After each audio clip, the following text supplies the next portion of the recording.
What's going on, y'all? It's the Kid J Nolan here. Hey man, before we get into anything in this video, make sure that you like and share it. Make sure you subscribe to the channel so you get all updates. Hit the post notification bell. All right, y'all, let's get into it. So Ice Spice has a new interview out with Billboard magazine. It's a cover story that they're running on her and her career up to this point.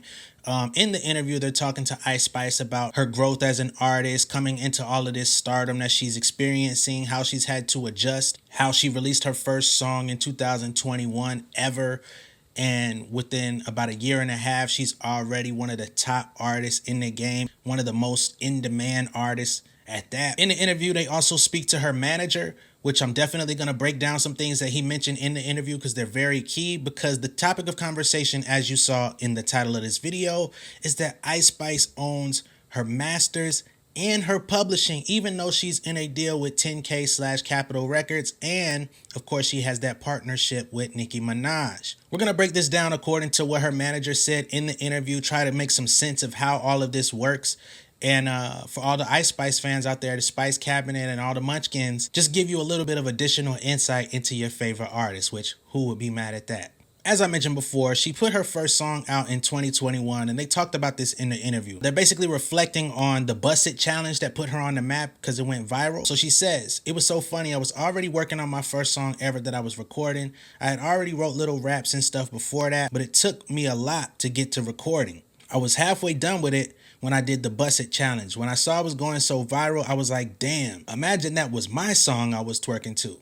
The next month, I put out my first song and took it from there." So it had already clicked to her instantly by the time that she did the Bust It challenge, and that started going everywhere. She was like, nah, I need to start dropping my own music and seeing if I could divert that same amount of attention to my own craft.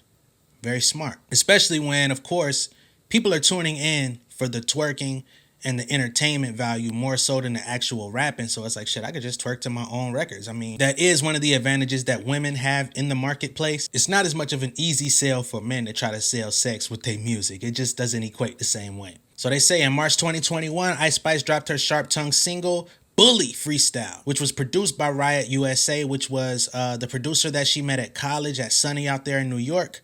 And she was talking about how there were other local producers that went to school with her that would not send her beats. They wouldn't let her touch their music. Riot USA was the only one that actually was interested in working with her. And now we're seeing how that paid off. Ice Spice's manager, James Roseman Jr., who's actually the son of Jimmy Henchman, who's a well-known gangster and music manager in the industry.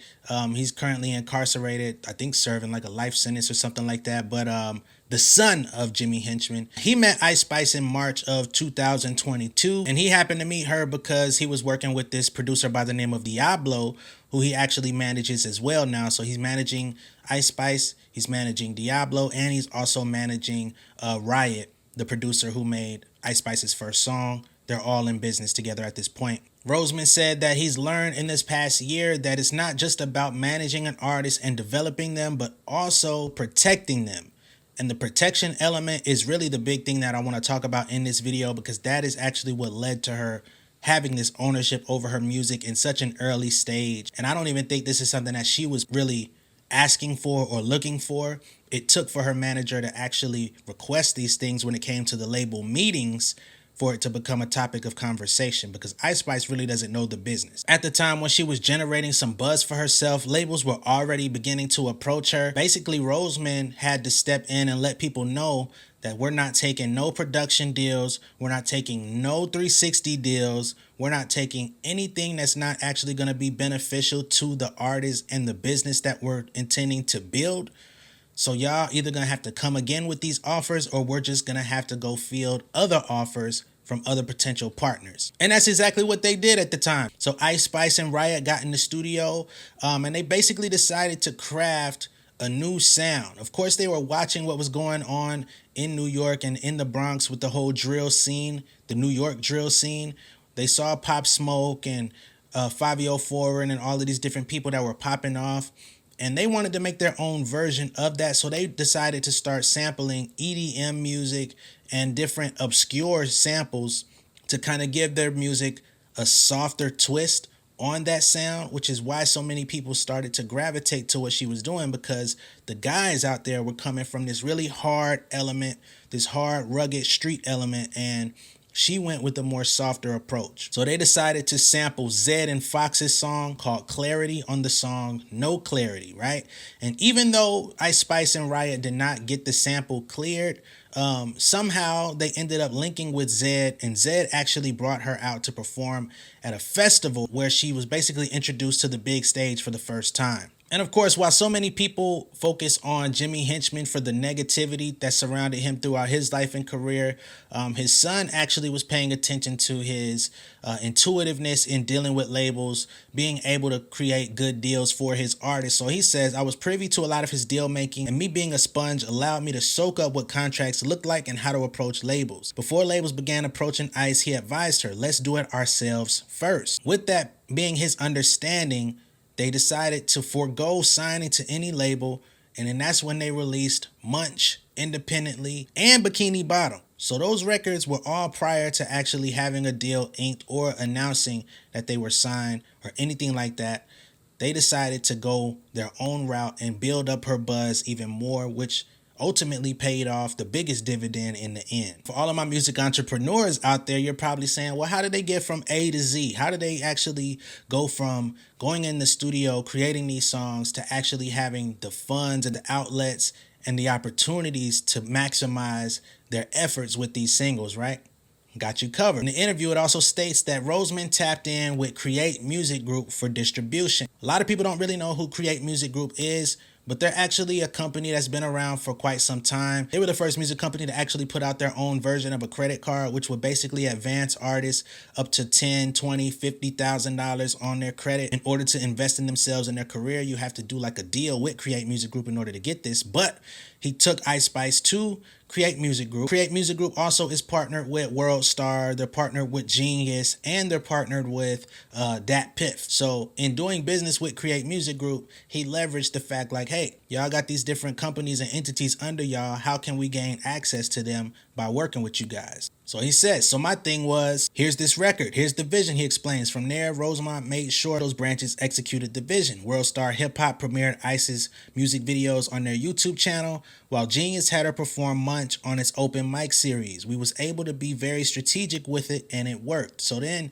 now that you reverse engineer all of that, and you see her on Genius open mic, that's not by happenstance. They didn't just pick her out of a pool of artists that they thought was hot. He went to Create Music Group, decided to work with their subsidiary World Star Distro, which put her on the World Star radar, and they were able to utilize all of the resources that came with that, which is what broadcasted her to that next level. Of course, Munch is what really blew her up. She had other records before that, but Munch went crazy, and this is exactly why. Not to mention the fact that they were already curtailing all suitors that were trying to sign them to an official record deal. So now they're getting all of this buzz, getting all of this recognition and attention. Drake ended up supporting the record Munch, bringing her out, all of that stuff. So she's just playing the back and basically accepting all of the fanfare for what it is. But her manager is the one that's pulling all of the strings. Now, he couldn't pull the Drake string. That was unexpected. When you're at that level, when you start culminating a buzz for yourself, you see that other people start reaching out to be a part of your story, right? Which is only going to catapult you even higher. This is not going to be the case for every artist, but this is definitely something to look at, that you need to understand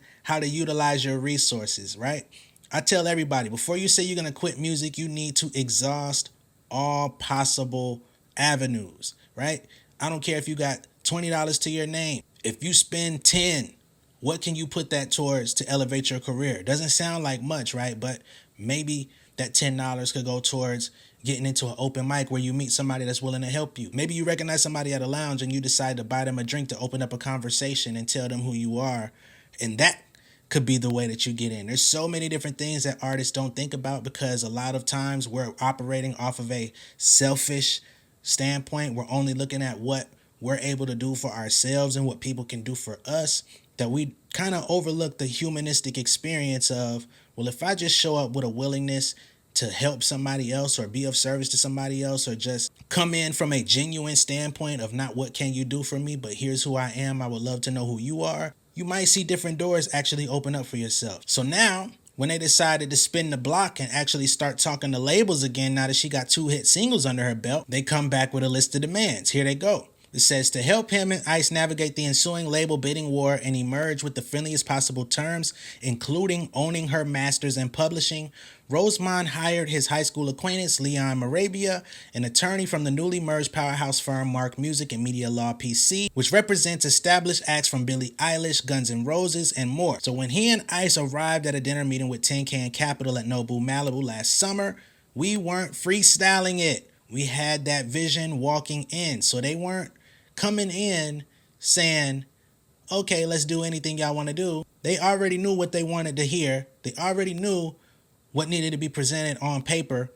And more importantly, it wasn't so much that Ice Spice was looking for these things. I'm sure he had conversations with her to understand, hey, this is what we need to have in order for us to sign a deal. I'm sure she was probably ready to sign the deal from the jump. But sometimes an artist needs a good team or at least one solid person in their corner to say, look, if we can do this ourselves, we can demand more on the back end. It's going to make you more valuable. It's going to make you more powerful. And it's going to put you in the best possible position to succeed long term in this industry. You don't want to just be a flash in the pan for 6 months. Here we are almost 2 years later. She's still at the top of the conversation. Nicki Minaj has swooped in, started supporting her. We'll get to that in a moment. But boom, we were not going to leave that dinner until we knew that she would be an artist that we will be building together and working together until the day she stops performing. So this is the label side.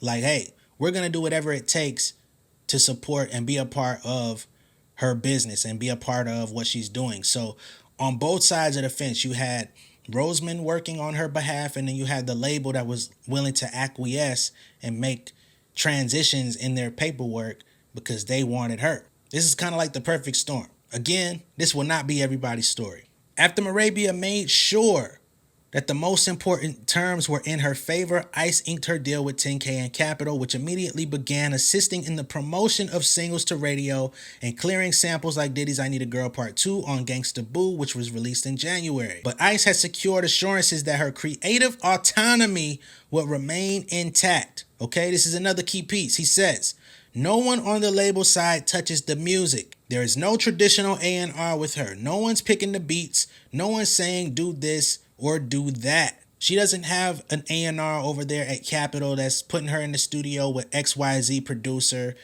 She's not getting those demo tracks or those reference tracks that are circulating throughout the industry saying, hey, just put your verse in it. We already got the hook. They made it very clear that Ice Spice is going to create the music that most interests her. She's going to be creating with the producers that she started with. And if we decide to branch out of that, that will entirely be her decision. They put the pressure on them motherfuckers. I ain't gonna lie to y'all, man. For my non-musical heads out there, y'all may not understand what masters in publishing is. There's a lot of discourse about it online. There's a lot of people that try to talk about these things at length when they really don't know. For all of my music heads, if this is your first time seeing me on this channel, go ahead and subscribe because I talk about this type of stuff all the time. But your masters are basically the sound recording, right? So anytime that you press play on a song, you're basically hearing a reproduction of the master copy. Very simple. When it comes to publishing, that's the songwriting and the exploitation of the songwriting. So that's the lyrics, the musical notes, all of the stuff that you would see on sheet music and actually put on paper. That's the publishing and songwriting side. Those each come with their own form of copyright that you can own. And basically this article is saying that Ice Spice and her team own both. I saw somebody on Twitter that was like, well, what about the mechanical royalties? What about the sync royalties? What about all of this other stuff? Well, mechanical royalties are basically just royalties generated on the master, right? So when you reproduce your master, you put it on your Spotify's, your Apple Music's, your titles, etc. There is a royalty that comes from that. It goes to your distribution company. In her case, it will go to the label. However, Ice Spice team owns those masters, so it's coming to her. But I'm quite sure in order for the label to even partner with her, they're taking a percentage off top.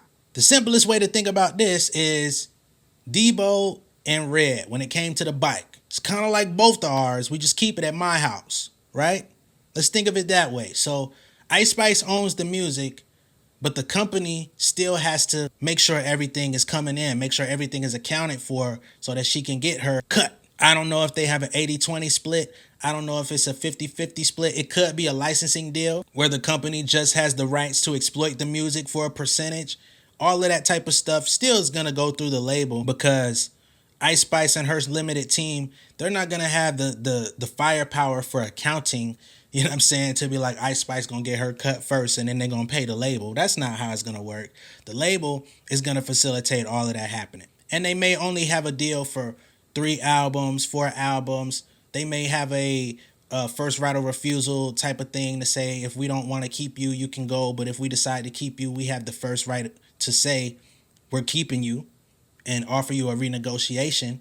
All of those things may be in the contract, especially with them being interested in allegedly supporting her until she stops performing. They sound like they want to do a lifetime deal with her. We'll see how they feel after a couple years. When it comes to the sync rights and all of that stuff, that all falls under the master and the publishing, right? So whatever the deal points are where the label takes a certain percentage, I'm sure they're going to take that same percentage across the board, but it doesn't mean that they retain ownership of it. I hope I'm able to say this in the simplest terms possible. I don't want to get y'all caught up in jargon, get caught up in legal talk or music business talk, because sometimes that can kind of get people confused. And it also gives people the right to think that they can go off and spread misinformation because they heard me say it, even though they misinterpreted it. So hopefully it makes sense. Now, the big question is, what is next for Ice Spice? We already know that we got the Princess Diana remix featuring Nicki Minaj. That song was put out through Nicki Minaj's label, Heavy on it. When asked about that partnership, Billboard tried to prod her manager for that information. He said no comment. They were also not able to get any comment from Nicki Minaj. So for me, speculation on that is whenever Ice Spice and Nicki collaborate, Nicki's label is going to have to be involved. That's basically what it is, because Ice Spice doesn't have the actual monetary value. You know what I'm saying? She doesn't have the money in the bank to pay Nicki Minaj her feature fee every time they collab. So it's like, all right, I'm invested in what you're doing. I want to support you. I'm not going to charge you up front. But if I'm getting on your song and this is a remix, then my label has to be in the pot somewhere. It could be something as simple as the Princess Diana remix. Nicki's label gets 30% of all profits or something like that.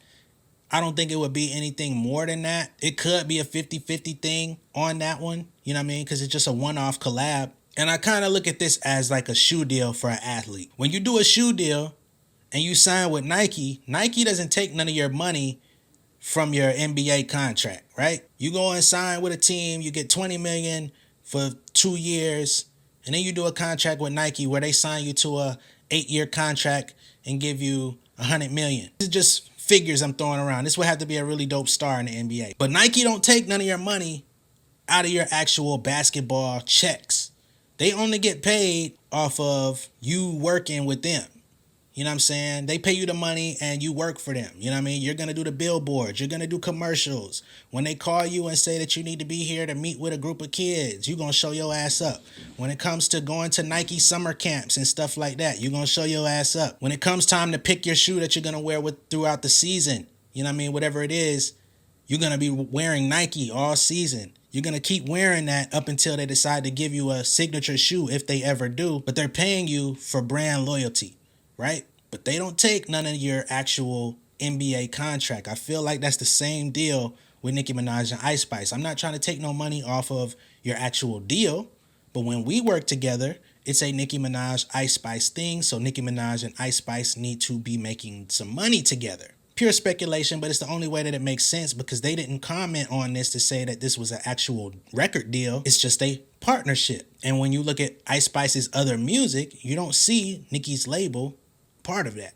Ice Spice is currently preparing the deluxe version of Like for this summer. While that project keeps her in the discourse, she can complete and release her debut album at her own pace.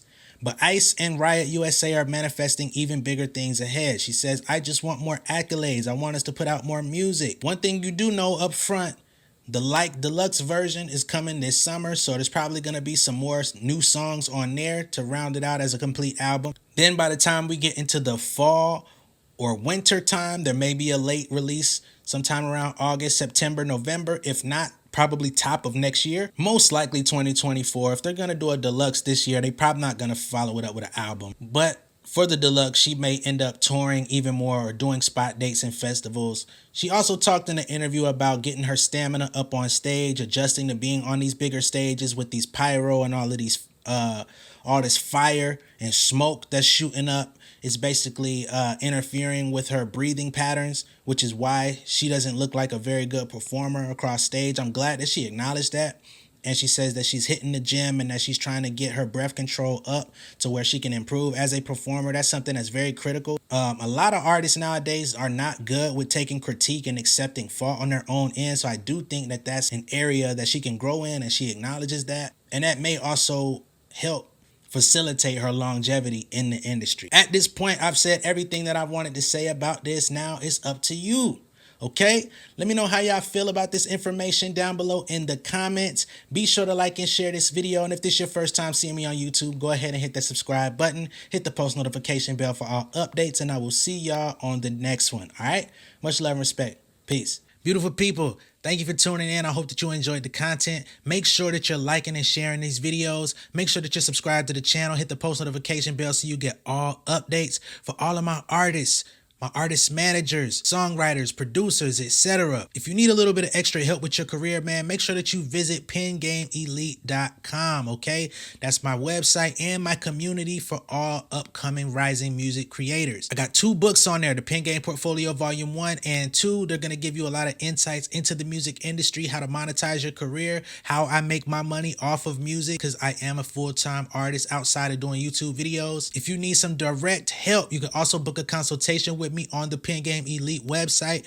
And I also have a Pen Game Elite membership. The free tier gives you access to all of these videos that I post on YouTube and a community of people where you can engage. But I do have the membership plus, okay? You can join that for $50 a month or $500 a year, and I will actually go in and do all of the grunt work for you. If you're not registering your songs on your PROs, if you're not with Song Trust or the MLC, if all your collection agencies and all of that stuff are not up to par or up to date, I will go in there and update all of that for you. If you need help uploading your music to a distributor like DistroKid, United Masters, etc., and you've been making mistakes, you've been claiming content ID on material that you really don't own, hey man, stop stealing people's money. If you do this stuff the right way, you're gonna make it anyway, okay? You can join the membership plus, and again, I will do the work for you, and you're gonna get a free consultation every month just for joining. You're also gonna get the 2 books for free soon as you join the membership plus. All right, much love and respect. I'll catch y'all later. Peace.